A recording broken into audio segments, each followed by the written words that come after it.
The સિક્રેટમાં આપનું સ્વાગત છે। હું છું સઈદ કુરેશી। પાલનપુર તાલુકાના કાણોદર ગામમાં સ્ક્રેપ વાહનોનો મોટો વ્યવસાય ચાલે છે। અહીં રોજબરોજ સ્ક્રેપ ગાડીઓ આવી પહોંચે છે, જેના કારણે કાણોદર ઉત્તર ગુજરાતમાં સ્ક્રેપ હબ તરીકે ઓળખાય છે।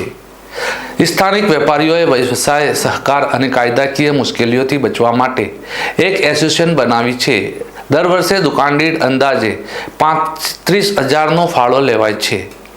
એસોસિએશનના સૂત્રોના જણાવ્યા અનુસાર આ નાણાં કાયદાકીય મુશ્કેલીઓમાં ફસાયેલા વેપારીઓને મદદરૂપ થવા, ખરીદ વેચાણના દસ્તાવેજો અને રજિસ્ટ્રેશનની પ્રક્રિયા સુચારુ રીતે નિભાવવામાં તેમજ અન્ય વહીવટી ખર્ચ માટે વપરાય છે।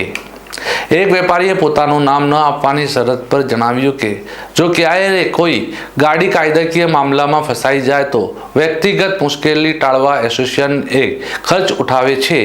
12 મહિનામાં આ ફાળો વિવિધ કામોમાં વપરાય છે અને દિવાળીના સમયગાળામાં ઉઘરાવવામાં આવે છે। આ બાબતે ચર્ચાઓ ઉઠી રહી છે કે દર વર્ષે લાખો રૂપિયાનો ફાળો ભેગો થતો હોય તો તેને હિસાબી પારદર્શિકતા જરૂરી છે। કેટલાક વેપારીઓના મતે એસોસિએશનની આર્થિક વ્યવસ્થા અંગે કાચી નોંધની તપાસ થવી જોઈએ, જેથી ફાળાની સાચી હેતુસર વપરાશની ખાતરી મળી રહે। સ્થાનિક સ્તરે આ મુદ્દે ચર્ચા જોર પકડી રહી છે કે સ્ક્રેપ હબ તરીકે પ્રસિદ્ધ કાણોદરમાં ફાળો સંબંધિત પારદર્શિકતા જળવાય તે જરૂરી બની છે।